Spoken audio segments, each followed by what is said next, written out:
Hello, and welcome back to our second weekend of Return to the River at River's Edge. My name is Marissa Christensen, and I'm the president and CEO of FoLAR. Last week, we explored healthy urban ecosystems, so check those videos out on Facebook and YouTube. This week, we're exploring the urban wild and how the river can be transformed into vibrant green spaces that serve people, animals, and our planet. We'll be heading into the river to find and learn about the birds that already call the LA River home. We'll be joined by our special guests, the Tongva, who will be teaching us about the river and its importance for community unification. Then we'll be going on a bilingual walk in the river, in both Spanish and English, to learn about the river's biodiversity. And finally, we'll be joined by a very special guest, Congressman Adam Schiff, who will be talking to us about the importance of the river on the nation's climate change stage and future opportunities for federal funding for it. Without further ado, please enjoy the second weekend of At River's Edge, and thank you for making your return to the river with us. Los Angeles, the improbable city of dreams willed into existence by people pushing the limits of human engineering and imagination. The likes of William Mulholland, who saw water where water wasn't. Wait, what's this? Could it be? Of course. To the close observer and to Indigenous people, this region has always had a river coursing through the heart of the city, the Los Angeles River. For more than 10,000 years, the Los Angeles River has provided a source of life and kinship for the inhabitants of the region. Join us as we explore our unique urban ecosystem and work towards rewilding the LA River through education, advocacy, and engagement. Return to the river with Friends of the LA River.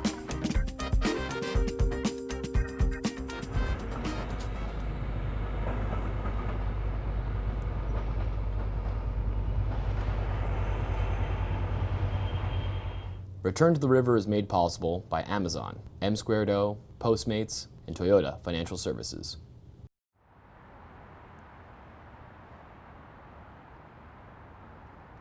Hi, I'm Michael Atkins, Senior Communications and Impact Manager with Friends of the LA River. I'm standing at the confluence of the Los Angeles River and the Arroyo Seco. The significance of the meeting of these two rivers has been important to both Indigenous peoples and is the reason why Los Angeles is where it is today. That way to the Rose Bowl, this way to Canoga Park. Just north of here, Liliana will take us birding at Rio de Los Angeles State Park.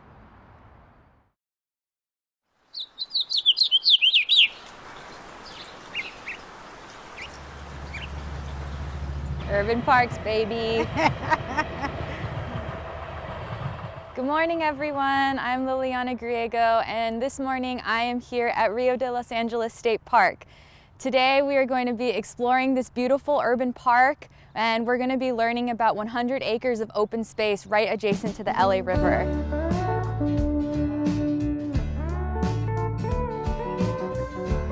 I'm really excited today because we're going to be speaking to bird whisperer Tanya from Debs Park Audubon Center, and we're also going to be talking to a state parks representative to tell us about the history of this area and the future of this site and of the river. Let's go over here. The Munias. They're right there. Oh yeah. Oh, they're making a nest or something, right? That's really late in the nesting season. These birds are so cool looking. They look like little dinosaurs. Yay! I love Munias. So now that we're entering fall, are we gonna start seeing some birds migrating through during this time? Yeah, for sure. A lot of warblers are going to be passing through. So specifically, we'll have a lot of Wilson's warblers, the Townsends, Those are cool. Magilla rays. We'll have yellow rums, which is probably going to be yeah, our most. the yellow rums. Yeah, They'll come back. for sure. They'll be our most The butterbutts.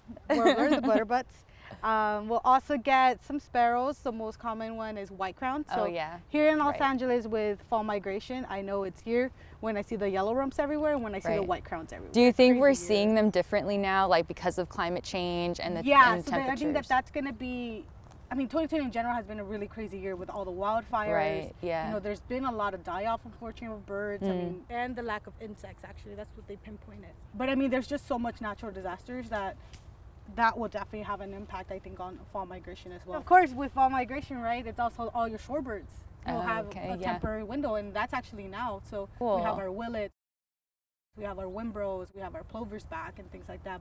So where are we? What are we in right now? So here in Rio, we're in this area we call the bioswale.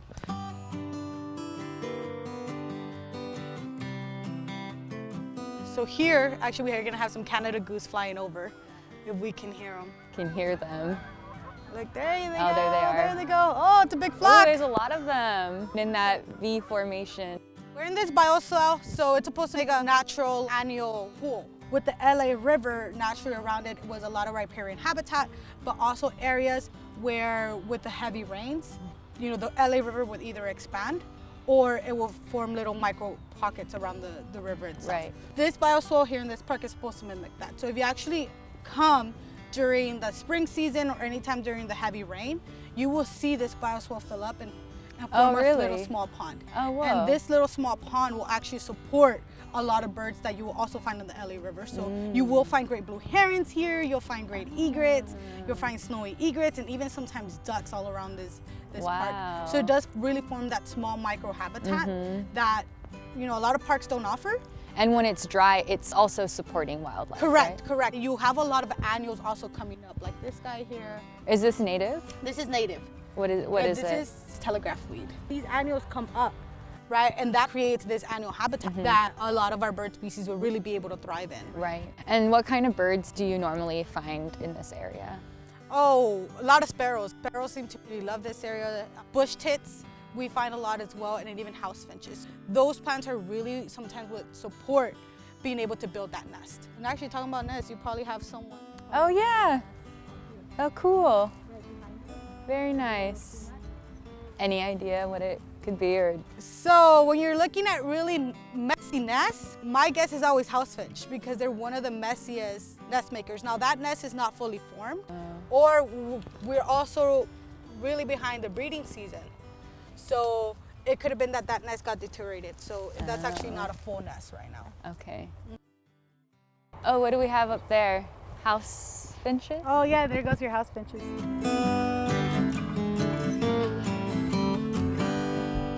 Can you explain just a little bit about Audubon Center at Debs Park and the work that you guys are doing? So the Audubon Center at Debs Park is located actually 5 miles up northeast from this site. Their overall mission is to be able to connect people to nature, but also be able to intersect the bird issues with also social issues. So we decided to go ahead and adopt this park as one of our habitat enhancement projects. Here at Rio, you'll see that it's a very urban park. You have your active recreation, you have your baseball fields, you have your basketball, you have your tennis courts, you have your soccer fields. People are here for these sport-related activities, right? But then you also have your passive recreation like this bioswale.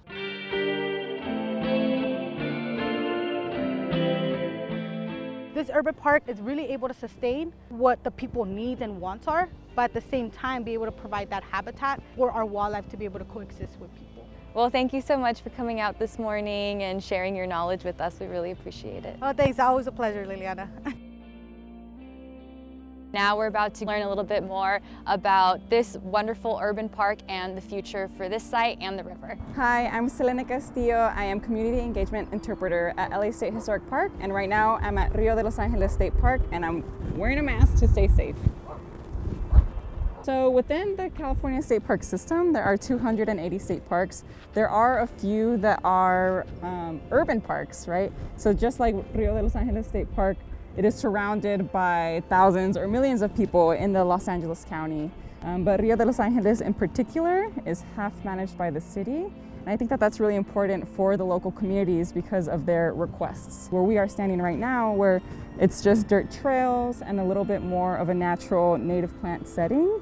And so this is where we do our habitat restoration work. This park really shows the beautiful collaboration that can happen. You mentioned with the city and state, but also different nonprofits. Can you talk a little bit about what's the work you guys are doing around restoration here in the area? We have been working with the California State Parks Foundation for many years. And for a while now here at Rio, and recently before quarantine, we were working with Audubon at Debs. Because they have that bird focus, they know what kind of plants we should put in the ground for that in particular.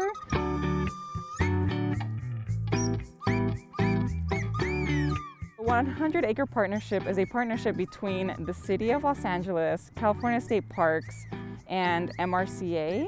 We are also going to be using the G1 parcel of Taylor Yard and the G2 parcel at Taylor Yard. The G1 parcel is also known as the Bowtie Project. All of these sites will become a green space for the community. It is an ongoing effort to ultimately listen to what the community wants, their needs and their concerns, and come up with a plan that will enhance the habitat, provide active and passive recreation for the communities, and really create this world-class green space. We can really see how close G2 is from here, but also how we can't access it, right? Which I think is going to be a key role for state parks in linking all of these spaces together. We look forward to the day when we can just walk over to G2 and then walk over to the future Bowtie State Park. It's gonna be really amazing. So close yet so far. Yeah, exactly, that's what it feels like. But thank you so much for joining us this morning. We really appreciate it. Thank you for sharing all your knowledge with us today. Yeah, thank you for having me. I hope that this brings awareness to those who are watching. If they want more information about the 100-acre partnership, you could go to 100acrepartnership.org. Well, that was a beautiful morning. We got to search for our feathered friends with Tanya from Debs Park, and we were able to learn a little bit about this wonderful urban park and the future of the 100-acre partnership from Selene. Thanks so much for tuning in, and happy birding.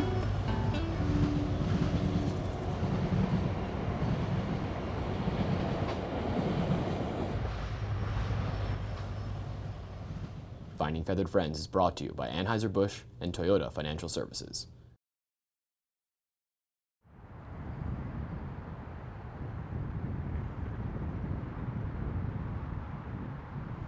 Believe it or not, our urban ecosystem is teeming with wildlife right here in the Middle River. Learn more about how you can support community science efforts as Ileana and Mujeres de la Tierra teach us about BioBlitz.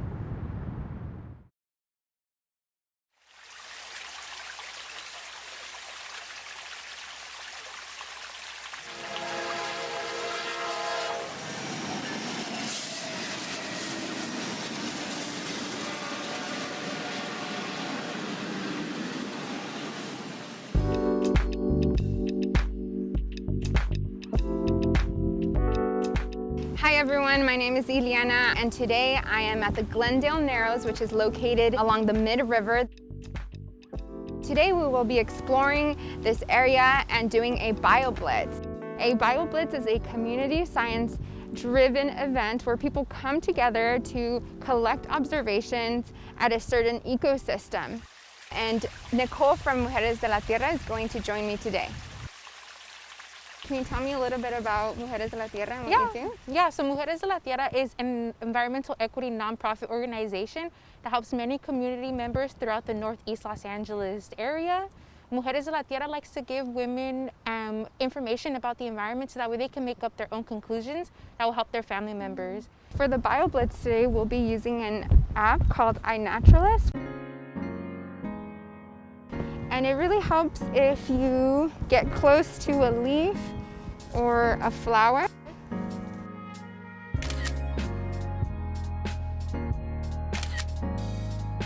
So you took a picture of that yellow flower. I wonder what it is. And you just share that and it uploads onto the app.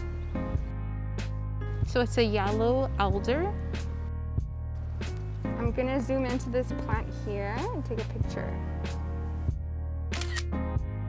Esta planta es arundo y sé que es una planta no nativa y invasiva porque crece muy rápido y usa mucha agua y saca las plantas nativas que viven aquí porque saca todos los nutrientes y la agua y no deja para otras plantas. Y los ingenieros introdujeron a esta planta aquí cuando empezaron a transformar el río a un canal para que la tierra no se mueva. Nunca sabía eso, que había plantas no nativos aquí, y con el uso de iNaturalist ya sé cómo se llama, sé su historia. Es importante saber eso.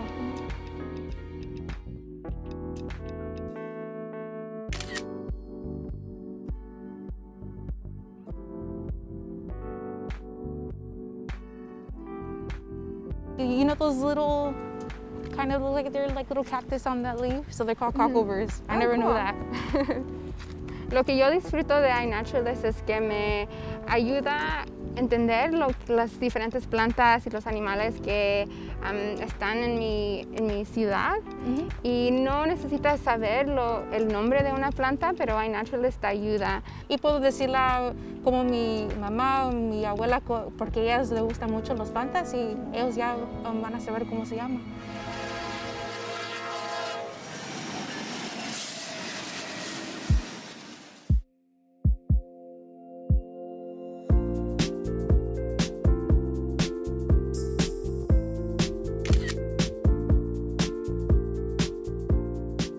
I never knew the different names of certain plants, so now when I see one, I'll be able to identify it. So that's pretty cool. Yeah, you could always go back to the app and look back at the different species that you've recorded in the past. So what are the differences in rivers? Since I live in the lower end of the river, what makes it different than, you know, being here right now? Pues aquí en esta parte del río es donde encuentras mucha tierra y muchas plantas, y es porque el cemento aquí nunca se pudo endurecer.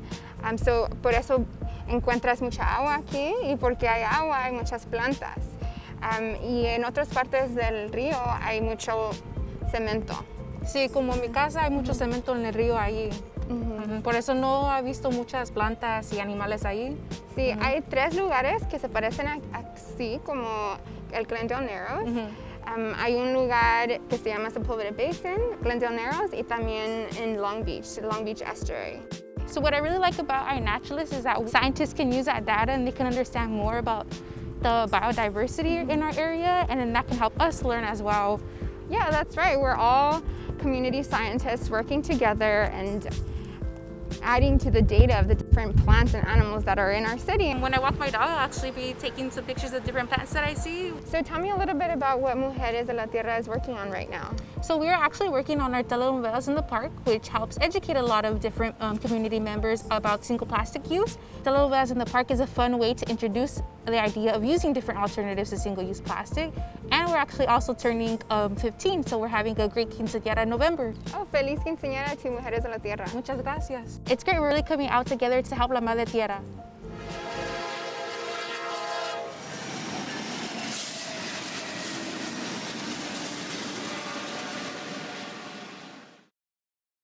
Our BioBlitz is made possible with support from Eaton and Taco Bell. The significance of the river today cannot be separated from its historical significance to those who came before us. Join us now as we observe tradition being passed from one generation to the next in this week's Native Narratives.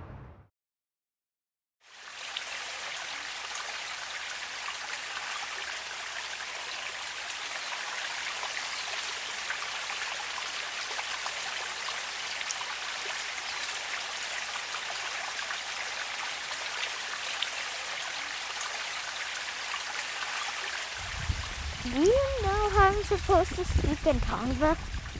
I know some words, yeah. The only word I know how to say is Toro Vim.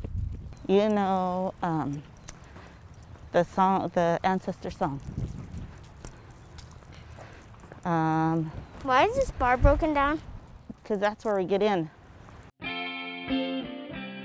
So Ellie, I want you to see this. This is the river. Our people had villages along the river like this. Can you guess why? Maybe to take showers and baths. To bathe, you're right. What else do you see? What green things do you see? Big and short. For food. Yeah, for food. So remember, there's plant people, and the plants are part of who we consider part of our tribe, because the plants gave us food, the plants gave us medicine, the plants gave us tools. I think it's actually pretty cool. Like, you just don't know what's in it, and you're like, what's just like gonna come next? So I'm really excited to be doing this. There's a lot of gifts that the river can give to a lot of different people. If I get bit with a mosquito bite, dude, I'll be a little mad. Whoa, this rock, that rock. That's the movie one? Yep, movie. Whoa. Oh, Go check it out. This river, Ellie, was so important to our people because it was like a life way, but this river also showed us a path, like the freeway today. If you went north, we heard of stories of people going all the way north on the river, all the way up to Monterey, which is about probably 300 miles from here, maybe further, just from the river. They would just stay on the same path. Wow, that's kind of pretty cool. When we come out and we look at the plant people and we don't want to disturb where they're at because this is where they're growing and they're thriving, one way that we can tell the plants that we're looking at is without picking them, is we just go to the plant, and if you don't know, you can kind of rub it and then you smell your fingers to see if it smells familiar. And that way we didn't take anything from the plant, because if we took from the plant, we would have to give it an offering, right? Cool. Let's keep looking. These are the reeds I was looking for. No, this isn't it. Ooh, let's look over here. Today we're looking for Tule reed, but I don't see it, and you know it because it has like a little flower at the tip. Back when our people lived here, Ellie, this would have been mostly reeds that we would have used for basket material. There would have been trees that were willow, and willow was really important because we would make your skirt out of willow, and insects don't like willow. So we could have used those willows baskets to put our food in, and we would have used willow on your head like this, put it across when it was wet, because willow has aspirin in it, and that would have been like medicine, like taking a Tylenol. I know. Wow. What do you see? A red dragonfly. Beautiful.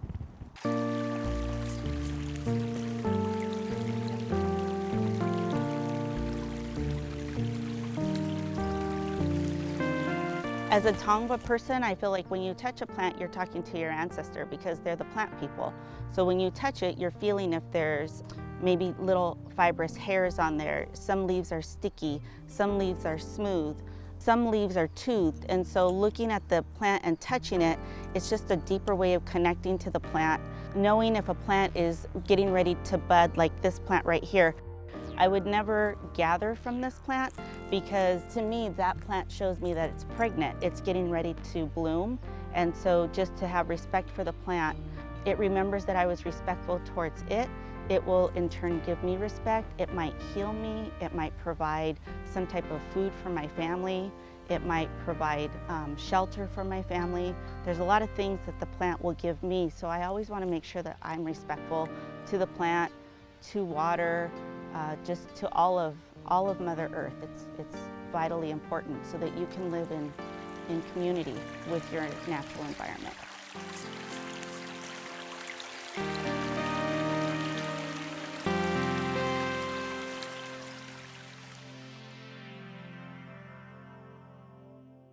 It just looks like, so relaxing and natureful. Like, I actually feel like they actually use this. It wasn't just like, oh, I'm just gonna touch it and not use it that much. I could actually see that they used it. This is tobacco and some white sage. Tobacco? Yes, because tobacco wasn't what we used back, what you see today. Tobacco to our people was super sacred. It was more valuable than gold. So whenever we are going to the plants and we're gonna get something from the plant, remember I told you it's all about respect. So we have to show the plant respect, and the way that we do it is we give them an offering. When we go to the plant, we say, thank you, plant. Thank you for the gifts and for the offerings. And you can kind of touch it and just show it respect and just love it. Thank you for your gifts.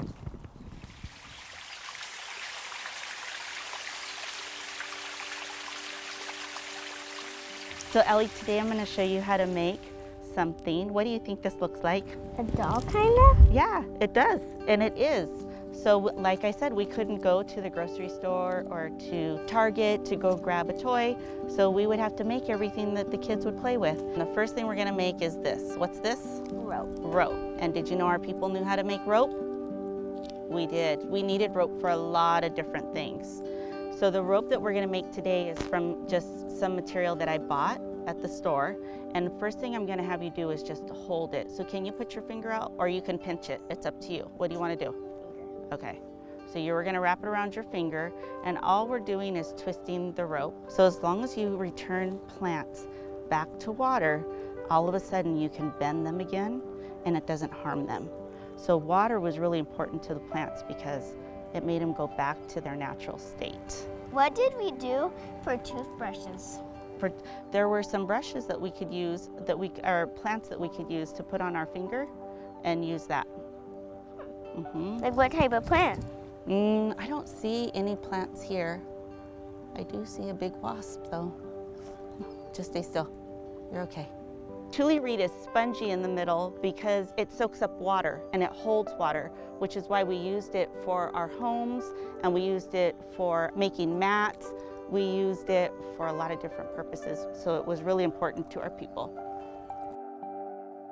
So the green one was like the really fresh one, and the brown one is the one that we're gonna use. You just need 6 sticks about the same size. They're pretty similar. Are they nice and spongy? Do you see the water coming out? Okay, the first thing you're gonna do, make a cross. But the one that is up and down, the one that is vertical, I want you to put it behind the horizontal one. Then you're gonna take this top one and fold it down. Just like that, okay? Now we're gonna get your next stick. So pick your next stick and put it right here, horizontal. And I'm gonna hold it. Now this is where it gets a little tricky. You're gonna take the top one and you're gonna fold it down. Hold it. See it? Okay, so get the next one. So can I try? Mm-hmm. And then bend down. Right, and I'm gonna hold it. And then bend down. Perfect, okay. Now what? And then another one. Mm-hmm. Put that one down. And good. Making it up pretty easy. You think it's pretty easy? Yeah. Good. And you know one thing I forgot to tell you that's really important when you're doing this? You're already doing it. You have to keep a good, positive thoughts in your mind and in your heart, because whatever you put in your thoughts, in your mind, and in your heart, it's gonna come out in your Tule doll. Okay, last one. Oh, that's a big one. Nice and tight. There you go. Hold it down. Good job. Good job, Ellie. Okay, now the last one, all you do is fold it down. Yep, hold it. Then we're gonna get our rope that we used. Oh, what do you think we're gonna do with it? Tie it around. Mm-hmm. Okay, here. How about you hold the Tule? And I'll tie it in a little knot. And I have some scissors around here. We wouldn't have had scissors, right? Remember, we didn't have any type of stores. You wanna give your baby a name? Tulip. Tulip, the Tule doll.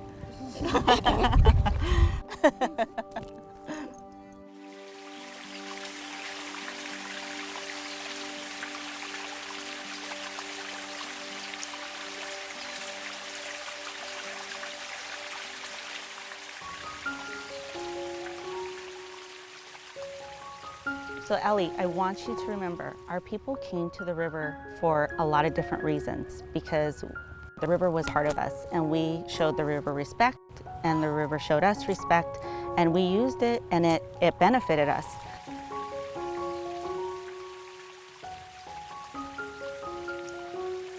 When you come to the river, or when you go out in nature, that's a place for you to become re-energized. And you come out and you feel a lot better because you can appreciate the beautiful gifts that Creator gave us. Don't ever forget that. So even when things look down, come to the river, go out in nature and talk to nature, and let Creator fill your spirit back up with a lot of hope and love, because you can see all the gifts around you.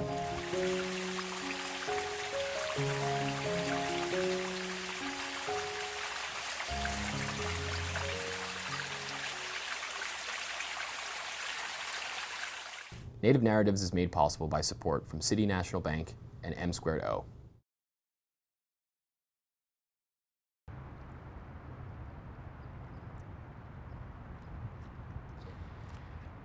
They say you never set foot in the same river twice, for it's neither the same river nor us the same people.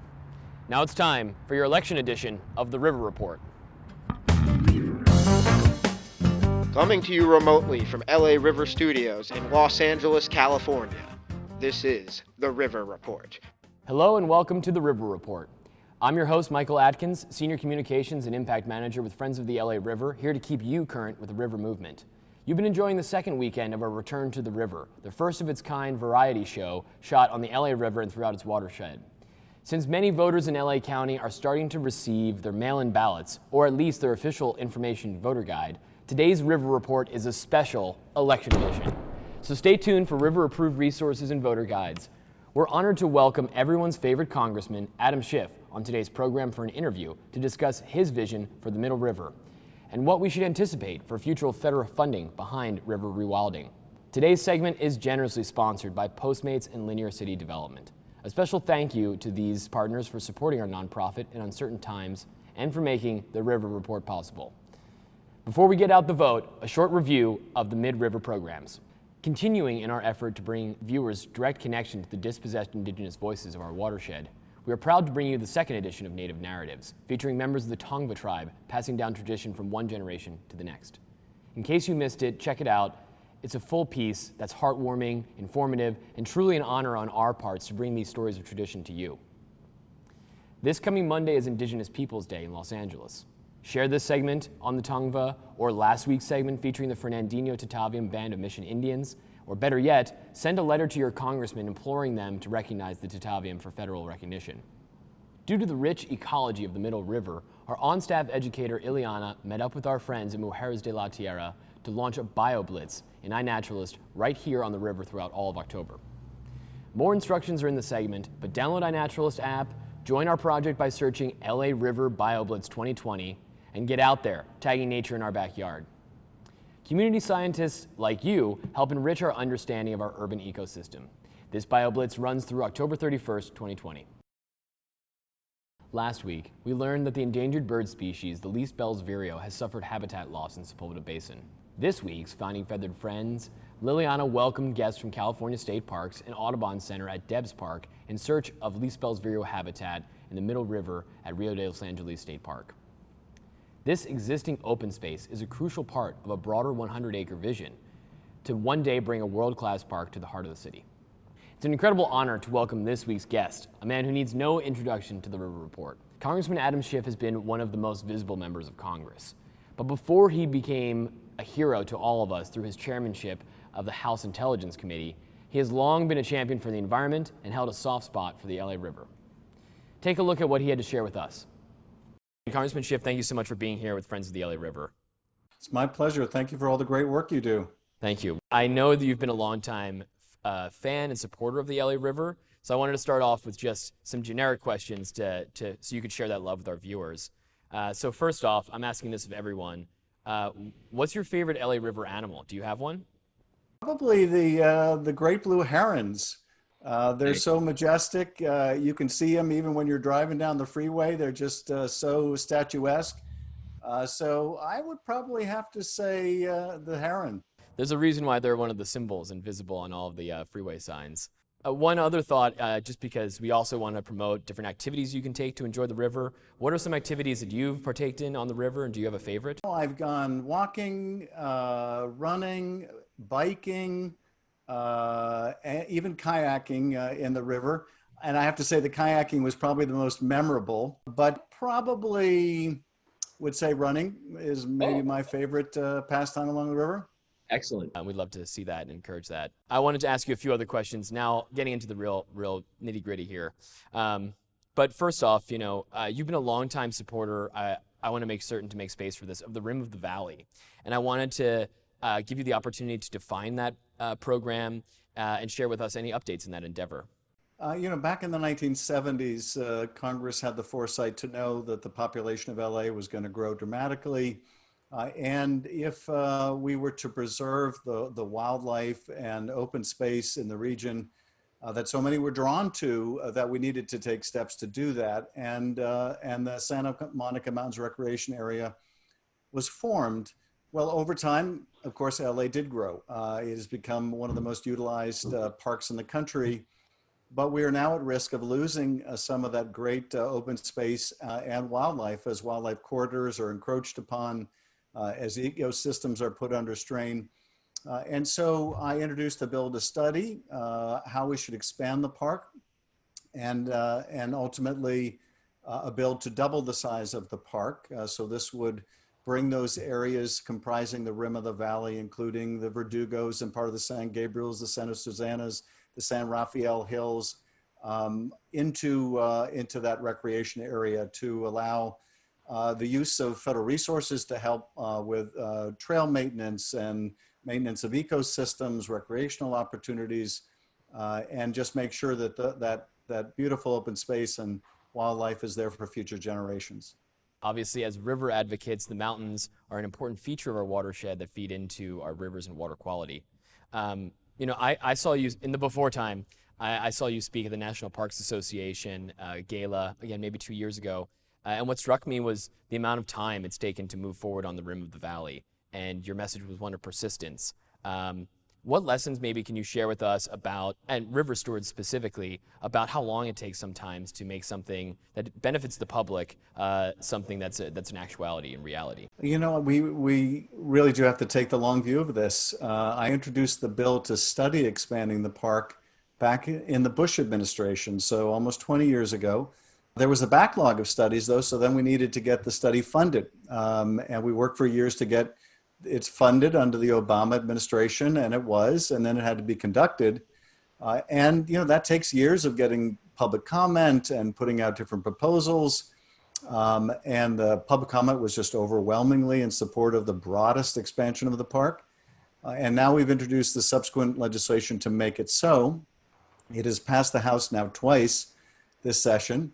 But we need to get it through the GOP Senate. And we're struggling to get it done in the weeks remaining in the session, so we don't have to start over again with the implementing legislation next year. But that's what it takes. Anything worth doing is going to be difficult. And of course, the restoration of the LA River is a decades-long process. If you took a snapshot of the LA River now, it looks dramatically different than it did before. If you take a picture of the LA River 10 years from now, it will look dramatically different than it does today. But we need to know and realize that real progress is being made. Certainly, these things, they do take a very long time and persistence in multiple generations. One thing that's a more recent development is about just 3 years ago, the city of LA acquired the G2 parcel. And honestly, just earlier this summer, the 100-acre partnership was announced, bringing together state parks, MRCA, the city of LA. And I just wanted to, first off, the goal is to deliver a world-class park that has recreation and ecological restoration in that stretch south of the 2 and north of Figueroa. And I just wanted to hear from you if you had any thoughts on that, and even just more generally, what's your vision of the future of the Middle River? You know, I do have some thoughts on it. Of course, it'll be the community's thoughts that matter the most, but I would say a few things. Certainly, obviously, ecological restoration is a primary objective. But I also think it would be nice to retain some of the historic character to, the fact that this was a rail-focused facility. In the same way that New York so beautifully made the High Line a really interesting and innovative park. So something that's a nod to its history. But I'd also like to see an educational component where, maybe in the landscaping architecture of a portion of the park, there's room for outdoor classes. I think that one of the wonderful things about the LA River and the fact that it runs through our city is it brings open space to people's doors. And it brings open space to a lot of communities that are very park poor. And we want to make sure to introduce more people to the outdoors. Of course, we have brought so many students to the river who've asked questions that are honestly jarring, like, can I bring my parents? How much does it cost to come to the river? So really bringing people into an educational setting outdoors and on the river can have massive impacts. Just rounding us out here, I just wanted to also thank you for your leadership on the Green New Deal. How do you suspect parts of the Green New Deal will relate to the LA River down the line, and more broadly to the city of LA?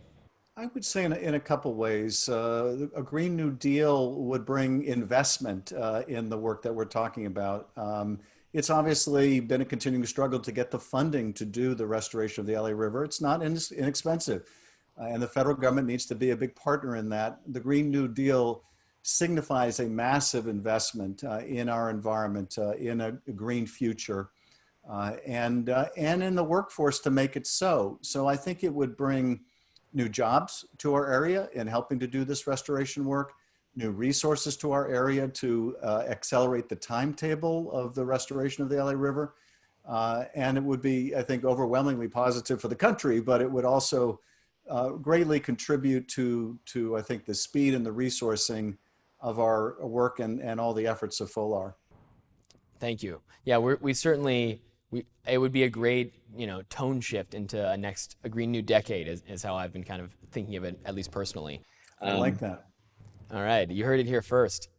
I'm just going to round us out here. I'd be remiss in overlooking this program will be airing on the 10th of October. Many folks in LA should be getting their ballots, I think, starting on the 6th of October. So I just wanted to also offer to you an opportunity to implore our viewers to get out there and vote. What message would you have for them? Well, it is often said in the run-up to an election that it's the most important election in our lifetimes, but this time it's inarguably the case. There will be no more important election than this one. There's so much riding on it in terms of our environment and dealing with the existential crisis of climate change. The remedy to an administration that threatens not to accept a peaceful transition of power is to so overwhelm the polls with turnout, to have such a commanding result that it cannot be questioned. And that's what we have to strive for, is overwhelming turnout. Every eligible voter getting out, doing their civic duty, and making sure that we preserve our planet and our environment, but that we also preserve our cherished democracy and our legacy. Congressman, I want to thank you again for being a part of FoLAR's Return to the River program and for taking the time with us. My pleasure. Thank you again. And go Team River. As Congressman Schiff notes, with so much riding on it, we must get everyone we know to vote, to make the results unquestionable and to enable a Green New Decade. We likely have our minds settled on some of the big races on the ballot, but here in California, it can get kind of tricky. We've got 12 statewide propositions to consider, a countywide measure to reimagine spending priorities more justly, and a very high-profile citywide election for district attorney.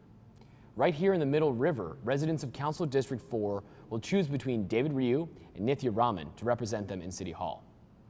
As a nonprofit, we are prohibited from endorsing individual candidates. However, we always strive to raise the awareness for the LA River among elected officials and candidates. So before the March primary, both candidates for CD4 filled out our river questionnaire. You can read their thoughts on the environment in the LA River on our blog. There are many, many great resources out there to help you make an informed set of votes on your ballot. So here's a few that we'll be sharing on social media. For the environment, turn to Sierra Club for congressional candidates and the LA League of Conservation Voters to measure local candidates. Supporting active lifestyles and multimodal transportation is crucial to meeting our challenge to lead on climate change. So check out Bike the Vote and Active SGV for great guides.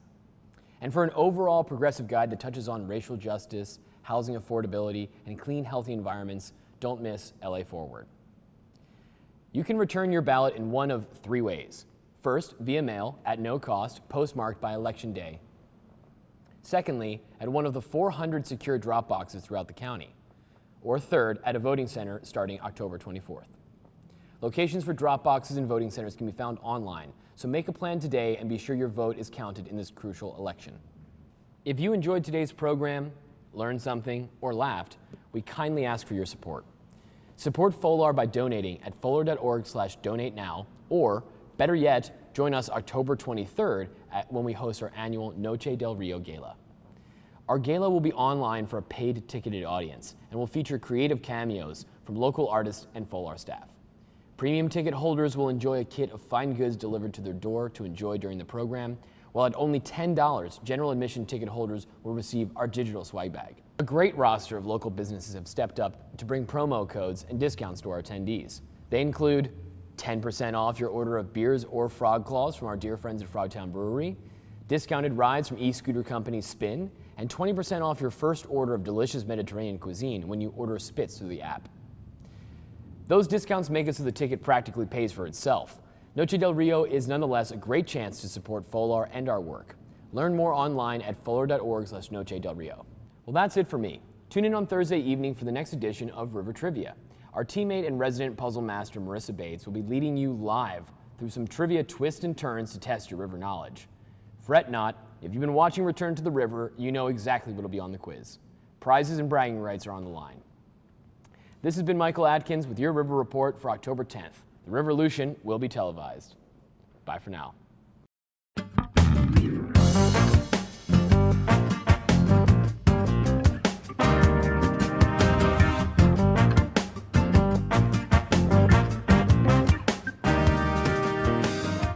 Have I reached the U.S. Patent and Trademark Office? I'd like to file a mark for a green new decade. I'm concerned that a local office holder might be holding it against me. Yeah. When do I need to register this by? Okay, I need to send a physical letter in. Okay, and post office.